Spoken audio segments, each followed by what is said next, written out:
First half எப்படி இருந்துச்சு? தூங்கிட்டேன் தெரியல. சும்மா சொல்றானே பாத்துன்னு இருந்தேன். தூங்கிட்டேன். இவன் தான் 10 தூங்கும்போது எழுப்பி விடுறான்.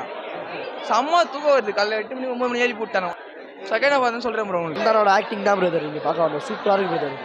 பார்க்கலாம் ஒர்த்து. உங்களோட எதிர்பார்ப்பை ஃபுல்ஃபில் பண்ணியிருக்கான். இங்கே சூப்பராக இருக்கு. பயங்கரமா இருக்கு. நல்லா இருக்குமா, நம்ம நல்லா ஃபேமிலியோட வந்து பார்க்கலாம். ஃபுல்லாக காமெடி நல்லா இருக்கு. படம் எப்படி இருக்கு? படம் நல்லா தானே இருக்கு. ஃபர்ஸ்ட் ஹாஃப் எப்படி இருக்கு? என்ன எதிர்பார்த்து வந்தீங்க படத்துக்கு? ஃபன் மட்டும் தான். உங்களோட எதிர்பார்ப்பை பூர்த்தி பண்ணியிருக்கான். சூப்பராக இருக்கு. First off really enjoyed. எதனா டிஃப்ரெண்டாக எதனா பண்ணியிருக்காரு இந்த முறை? டிஃப்ரெண்ட்டாக காமெடி ஆஸ் யூஷுவல் எப்பயும் போல அவங்க காம்போ காமெடி நம்பி வந்தா கண்டிப்பா நல்லா இருக்கும். சூப்பராக இருக்கு. பார்த்த வரையும் ஒர்த்தபிள். படம் பாத்தீங்களா? சூப்பர்ண்ணா. சூப்பரா இருக்குங்களா? ஃபர்ஸ்ட் ஹாஃப் நீங்க என்ன எதிர்பார்த்து வந்தீங்க படத்துக்கு? எதிர்பார்த்த ஃபுல்லாக இருக்குண்ணா. எதிர்பார்த்து ஃபுல்லாக இருக்கு. ஓகேண்ணா. எதுக்கு